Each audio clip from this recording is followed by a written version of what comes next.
Guys, Robert and Ingrid here, and we're about to see Joker, Folie, Deux, or Men is for Two. And low expectations. Yeah, low expectations on the whole. This definitely feels like the kind of thing that the director got forced to make and didn't really have a lot of his heart in it. But or if he I did for the wrong reason. Pleasantly surprised. Yep. Or if he had his heart in it, it's for how can I tick everyone off. Which I hope not true, but we'll see. Yeah, I know there's a lot of cases where people have disliked something, and it's mostly because they didn't understand it. So I'm going to go in with an open mind, open expectations. We'll see you guys then. Hey guys, we just got out and last moment. Been great. Okay, let's get out of the way. Is it the shit fest everyone's saying? No. No. It actually had a lot of good going for it. A lot of good, a lot of issues. I can see why a lot of people are dumping on it, though. But that being said, our complaints aren't theirs. I They have are to not. say that the parts that they're complaining about were actually handled pretty well. Definitely. And it's like, you got to go in this not expecting it. Like, people say it's not like the first movie. In a lot of ways, it's not, but in a lot of ways, it is. It's following the story of the first, but doing it more realistically. Like, he never was going to embrace the Joker. Let's be honest. Yeah, the Joker was his worst side and his worst And his day. rage. And his rage. Yes, there's always a say, all it takes is one bad day. That's been a staple of the Joker for ages. And yes, he had his one bad day. But it's more that everyone else focused on that one bad day that really fueled the fire. And it makes sense. Yes, people are saying they're taking mean-spirited pot shots at the people who were worshiping the first movie and saying like, oh, that represents us, the anarchists and everything. It's like, if that's how you feel and you want to see more of that, you miss the point. And I can see why Todd Phillips wanted to do this. It's like, you're exactly the kind of people in the movie who do what they do, who act the way they do, who's like Harley or Lee. Yeah, they put it like... They made it their brand when that was never his. Exactly. And that's the other thing is, people just focus, like in the movie, on Joker, not Arthur. As his lawyer said, they don't care about you, they care about Joker. And that's how it was even for people outside the movie. Okay, but let's start at the beginning. It's very slow. I'll be honest, this movie is slow, and I can see another reason why people hate it. It can be a slog, but I enjoyed it regardless. Yeah, it was kind of more of an in-depth character piece. It was. But again, I can see why people feel like it's boring and slow. I get that. But we open up right away with him in a realistic, asylum. Day in, day out. Hey, you got a joke to tell us, man. I mean, you really tell he's being abused, but it's in that abuse where they know he's docile, so they're just going to poke fun at him at first. Although I found it sad that he's unironically a lot less lonely here than he ever was in his old situation. That's true, except for his co-worker, which, boy, that gets sad, but we'll get to that. But the trial's coming up, and he has his lawyer... Oh, that's right. There was the introduction that was animated. Oh, yeah, sorry, we forgot about that. The animated intro, which nailed everything. Look at it, it summed up everything. Yeah, it's Joker is his shadow, and he's the one that took over and locked the actual Arthur in the closet. And then left him, once the cops are coming in, it's like, oh, he's all for you. That perfectly summed up the first movie. Yeah. And it sums up their mindset in here. That intro was really, really strong. It really was. And again, I don't think people got it. I really do not think people get it. Yeah. Because, again, it's a whole notion of Arthur is a man with mental problems. And we saw that in the first movie. It was made very clear that the system had failed him. The system had failed him, and he lashed out. And yes, people were wanting an icon. Yes. But he was never going to hold that. Yeah. Look at how Arthur was in the first movie. Do you really think he can withstand where people expect him to be like, oh, yes, was he expecting that? No. No, he's not a schemer. He's just a guy who had really bad day. Yeah, he's not a schemer, and he's not going to hold that rage. No one would. Yeah, You'd have to really be psychotic, and it was made clear he's not psychotic. He never was. He's got a whole host of other issues, but that's not one of them. Exactly. But like I said, we're introduced to his lawyer, who she was both right and wrong. Yeah, it's like she was right for the wrong reasons. Exactly. She kept thinking he had a split personality, brought about by his trauma. And it's like, no. Joker was his breaking point. His persona he gained from his rage, lashing out at everything. It wasn't a split personality like she was thinking. I mean, I get why you'd want to go that way. But as all the evidence kept going was, no, everyone kept seeing Arthur. Because it was true. You would have that moment until he snapped. Yeah. Which tells you, but as he also put it, no one really knew me. Which is true. But she's trying to build him. And now at this point, he is just completely docile. It's like he's reverted back to how he was at the beginning of the first movie.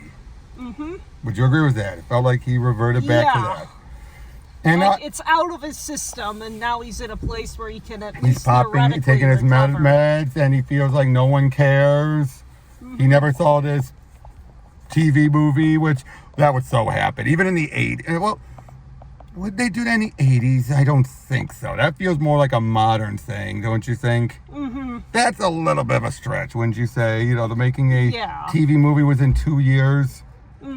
That is probably the one breaking point, but you can accept it in the world still. It's Gotham. Because, you know, back then, you know, you'd have to really put in an effort to get that thing made. You don't usually steamroll, you know, or, you know what I mean, right? Yeah, you don't usually get productions together that fast. Yeah. Maybe a few years later, like it would probably be in production by the time of the court, but not within 2 years. But anyway, but then he meets Lee. And at first you think, yeah, she's a girl that was committed. And, you know, he just walks by, she makes an intro, you know, just to get him smiling and everything. And then he's been coaxed into going to the music class. And again, their first meeting was fine. Wouldn't you say? That first meeting was a twisted kind of sweet. You felt there was something a little up, but not much. And that's the point. After meeting him and feeling like there's someone who does care for me, there's someone that does love me, that's at the scene right there. She's the bad influence. She's the personification of his fan base. Yeah. We just don't know how much at first. Yeah. And then even then with the lawyer's trying to at first like, why are you acting this way? But he's not getting that bad yet. It's the second meeting when he meets up with her during their their third scene where they're watching a movie. What did she tell him why she was committed? Oh, first of all, here are the lies. Her father abused her and then died. Her mother had her committed, and she committed a massing of arson. And yet, if she's that psychotic, she's not in the wing with him, though. That's one red flag. What was the bigger red flag later on? That they let her have matches if she was allegedly interred for arson, yeah. They never do, and she lights a fire. And none of that, though, but after she lit the fire, they don't put her in solitary. They just let her go. They would not let someone go for doing that if they were committed. But, again, a whole bunch of red flags. And then he gets put in solitary. She's there and they screw. That's the moment when you just felt like it was so wrong. Yeah. It felt wrong. But as that's going on, he's starting to get his confidence in the bad way. Yeah. He's starting to remember and bring back out the whole, they love me. They love me because I'm Joker. I'm Joker. And then we even have that one, he has an interview. Which it felt, if you know, a lot of the movie felt like they were taking pieces. Like that felt like the Murray scene a little. Yeah. Didn't it? When he had that interview, that guy was talking to him just like Murray did. Like, did you really think, like, oh, you really think this is all, like, grilling him, being harsh? And then he finally lashes out a little bit. Doesn't go overboard with it. But you can tell that's when Joker's climbing back out. Would you agree with that? Like, that Joker side of him. Yeah. Then the trial happened. Care to go on about the trial? Well, it takes place over several days, for one. And at first, his lawyer is trying to make a pretty damn good case. Like, oh, it's worth noting that the prosecution is Harvey Dent. ADA at this point, not DA, but still, And I did like that one bit where you have that psychiatrist trying to say, oh yeah, he's mentally sane. And then she says, how long did you talk to him? About 2 hours. It was actually 89 minutes. And it's like they're pointing out that a lot of like his records that they're referring to are by an institution that failed him. And yet they're still acting like, oh, we should take his words. Like, really? Again, throughout all this, the lawyer was the one good thing about this. Yeah. She was going slightly about the wrong way, but not too much. Enough that she could have got him off. Yeah, it's like that case could have won even if it wasn't technically 100% true. If he had just stayed calm, if he had not given in to anything, they could have made a case. It might not have been accurate, but it would have made a better case. But as you know, even you have Harley say, you're making him look like an idiot, you're doing this, and she's like, you really think he's just gonna walk out of here? Yeah, he is gonna walk out of here. You're just like, you have moments like that, you realize like, that's what you realize about Harley. And then of course that's when his lawyer tells him about Harley. He's like, she's not from your neck of the woods. She's from the Upper West Side. Her dad's alive, rich. She has a degree in psychology. Ooh. And then he asks her, and she, at least Harley doesn't deny it. But then she says, oh, I'm pregnant. At least they didn't focus on that. Yeah, it's just like I was worried they were. One lie among many. Yeah, but I'm glad they didn't focus on that until the very end, at least. Like, he didn't say, like, I'm going to be a daddy. No. No. All it was just to lock him in with her. Yeah, the baby trap. The baby trap, yeah. But again, he doesn't focus on it. And as it's going on, his popularity is starting to get through to him, and then the guards are showing their truer colors. You know, things like that. And he's more and more falling into it until eventually when he's talking to the neighbor, the one he had a crush on, and boy, did she reveal more about his mom. Oh, yeah. Turns out the mom would spread more about him than he ever knew. Yeah. And yet, funny they don't ever bring up about the lie about Thomas. Although, she probably wouldn't even tell anyone about that, right? That's always between him and her, you know, and her son. Or her and her son. But yeah, and then finally he has this music. Oh yeah, the music. Should we talk? I'll save the music for the end. Because we can separate it, but there's a point where he basically gets and saying, I am Joker. So he stands up, fires his lawyer, and then decides I'll represent myself. That's when you know it's going to go down the tank. Definitely. Big time. And again, people are starting to applaud him. They feel like, yeah, Joker, yeah. And he's just giving into it. And in Threat, though, his makeup is not on right. Again, I told you that. Did you know?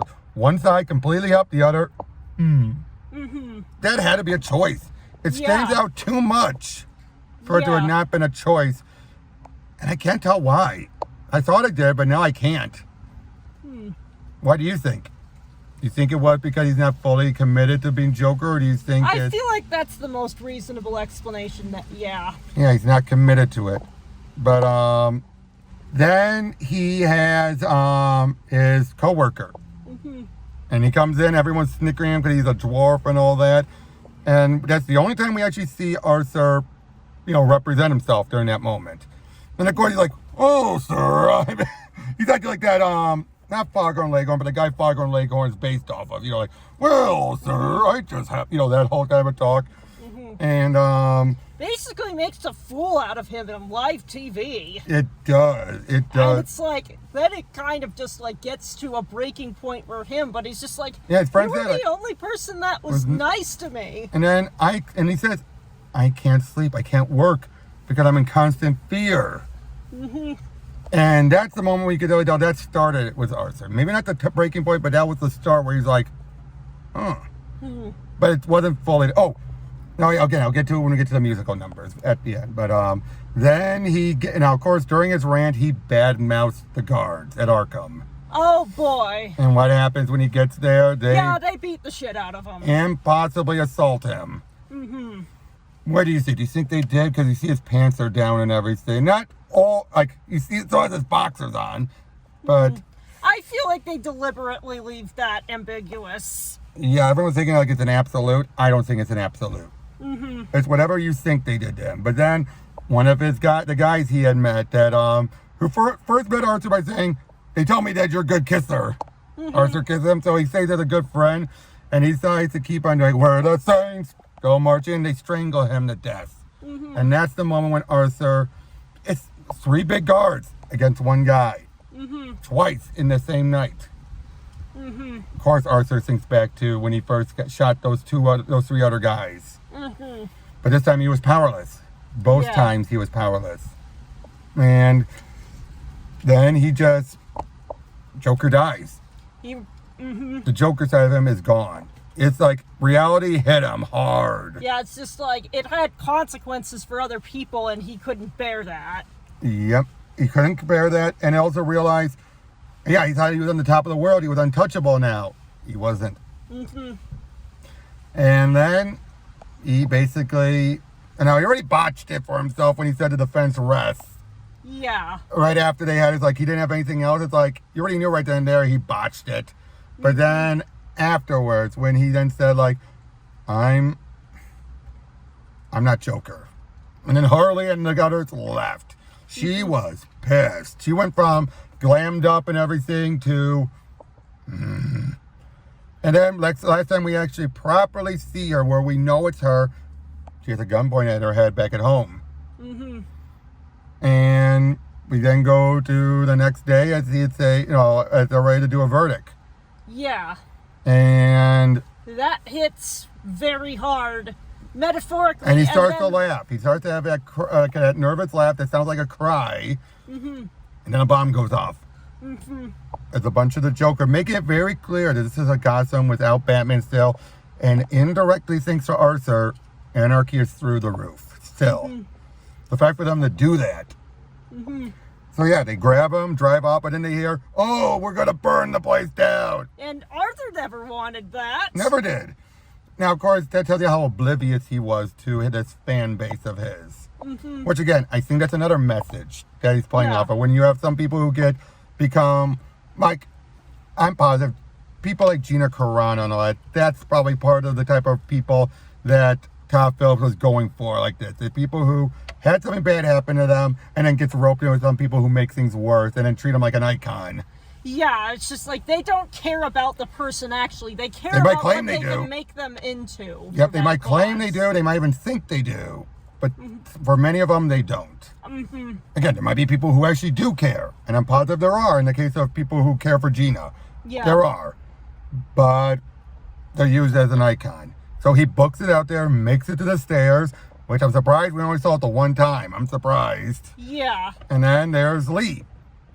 Haircut, makeup messed up, and then said like, just tells them, nope, you're not it, and walks off. And was that her? Or it's hard to say. I feel like it works either way. Yep. Because there's that bit where he's trying to stop her from singing. And he said, no singing. That's what throws me off. But she cut her hair. Why would he think she cut her hair? You know what I mean? Like, stuff like that. But, and then he just gives in. And you could tell, he is resigned to his fate, would you say? Like, he's like... Yeah, it's just like, it's over. It's over. I've lost control completely. I lost control. Got the death penalty and everything. But he never makes it to the chair. And because some crazy, who was also one of his diehard devoted fans, stabs him. And what was the final punchline? You get what you fucking deserve. Which I will give that. Yeah. That was fitting. Yeah. But then we linger on it. We then see one of the song numbers where Harley shot him. And then we come back and then we hear the guy like laughing, cuts. We don't see it, but it's so clear that's what he's doing. Giving himself that cut, the Heath Ledger smile. And it just ends with Arthur's death. We'll get more to it, but the musical numbers. I started liking them at first. Yeah, I thought it was really fitting at first, especially with the musical thing when it said like, hey, sing when you feel like it. Which was fine at first. And the first time he did it was fine. Because they made it very clear. And all of it is in his head. Which that I don't mind. And especially the best part, I think the peak moment when he said, I'm Joker. Yeah. That was the peak. But I also do like the little musical number where after his lawyer told him the truth. And after he had that talk with her, no, before the talk, you have this bit where they're like doing like this own, like they're having their own show and everything. But as it's going on, he starts like, wait, you're starting to think about, you're not looking at me. You're starting to think it's more about you when it's all about me. Now it's full of himself. And then in the dream shoots him. That was clear representation of his mind realizing it. And I like that. That was probably the best handling of it, wouldn't you say? Where because you had they're symbolically showing that going from she loves me to wait, she lied. And but then afterwards, they were pointless. In fact, looking over all of them, I'd say it was 60-40, 40 being worth it, 60 being pointless. Would you agree with that? I'd say it's more of a coin flip, in my opinion. A coin flip? All right, that's fine. But was it worth this being a musical, though? Or a jukebox musical? In the long, grand scheme of things, no. Again, they worked. And I wouldn't say it hurt the movie. I would not say it hurt the movie, but it didn't help it overall. Like, not as much as I'm pretty sure they were banking on, is what I mean. Yeah. Because, again, it's like you said, it's a coin flip, which ones work and which ones didn't. And that's not a good musical. A good musical should have it be a more consistent flow. Yeah. The song sometimes came right the heck out of nowhere. The only other one in that bit was the courtroom. At first, I was hating it. Then it was revealed, he's still in the courtroom. And that's what led to I'm Joker, which then I liked. But that was definitely the prime example, It's like, at first it's just like, why the heck are we doing this? And then he starts saying I'm Joker, like, he's embracing being Joker. But yeah, overall, that ending damaged a lot. Like, they could have just ended it on his, like, Mind Palace bit, and it would have been okay, a passable movie. But they lingered on, and we had to know that this other one's becoming... Now, I went over our first review, and I kept saying, I want to be somebody someone else takes up the mantle. Not like this, Not though. like this. I mean, it makes sense to a degree.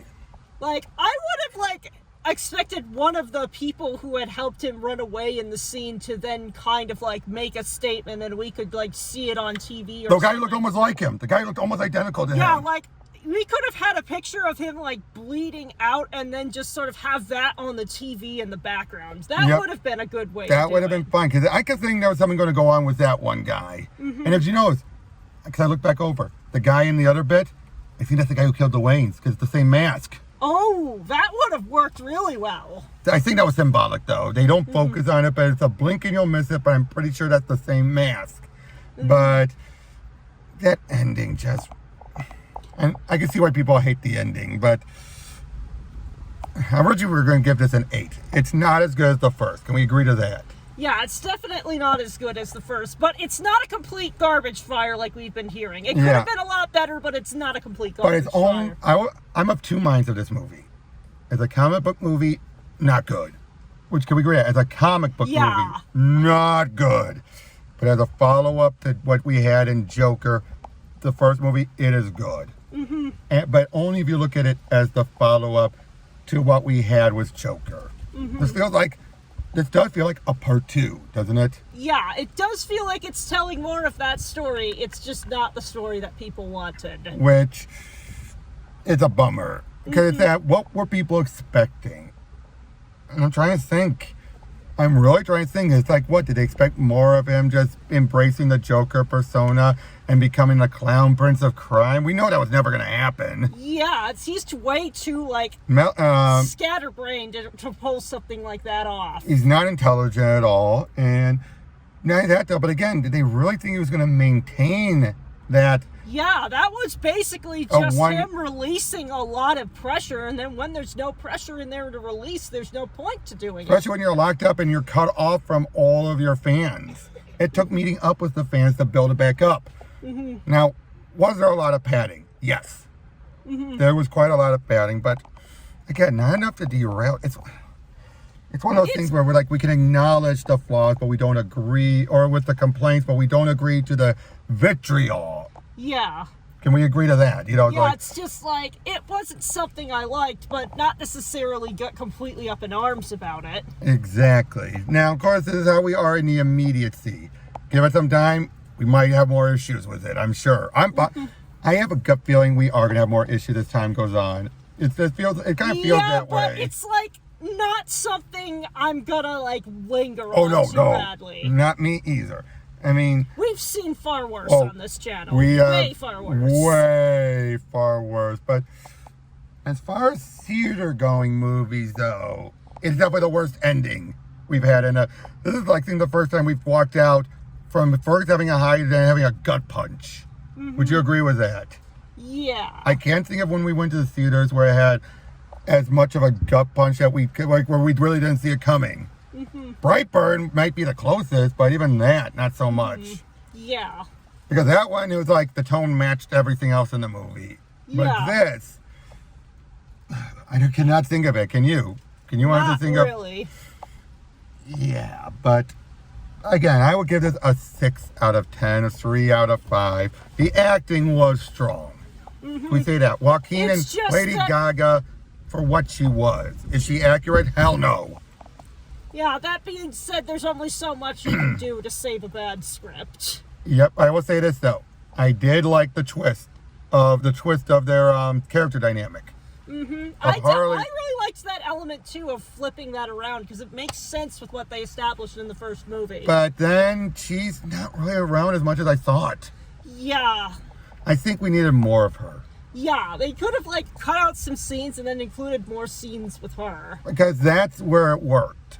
That's where it worked. This whole she brings out the worst in him, but I think that's what the musical numbers derail a lot of that. Now that I look at it, it's like it derails a lot of time they could have had spent more. Like, I think that's my issue. The music, while it worked, wasn't really needed, and I think the plot would have been stronger without the musical numbers. Yeah. I mean, and Lady Gaga, again, I could feel some of that chemistry, but again, I think we could have kept the mindscapes on their own were fine. Yeah, those were fine on their own. Oh, but one other thing I want to point out I did like, when he was at the peak, when he thought he was on the top of his game, in his mind, he's actually wearing the Joker colors. Purple.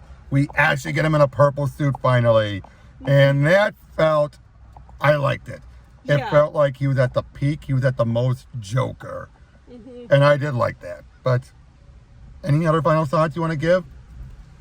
It was definitely better than I was expecting, but there was definitely a lot that could have worked better about it. And again, that ending was just the wrong kind of gut punch. And I would agree with that. I went in with low expectations, very low, and it exceeded my expectations to a point, but not enough to say like, oh, greatest, but not enough to agree with the condemnation. It deserves better.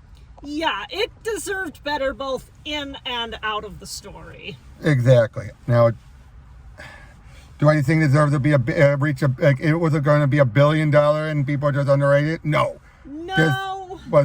No. Joker got lucky. The first movie got lucky.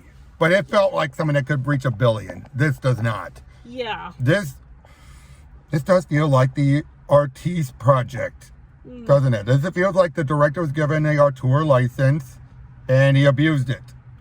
Would you agree with that? Like this, now I'm not saying it as a bad thing, but it's definitely a case where you can so tell the studios should have been on a little bit with him. You know what I mean? Like, I not feel a like little. it's kind of a monkey's paw situation where it's like they wanted him to make another movie and they got what they wanted, except not really. They got what they fucking deserved. I think that's a good place to end It it. just dawned on me. The studios got what they fucking deserved. Mediocrity. See you on the next one, guys.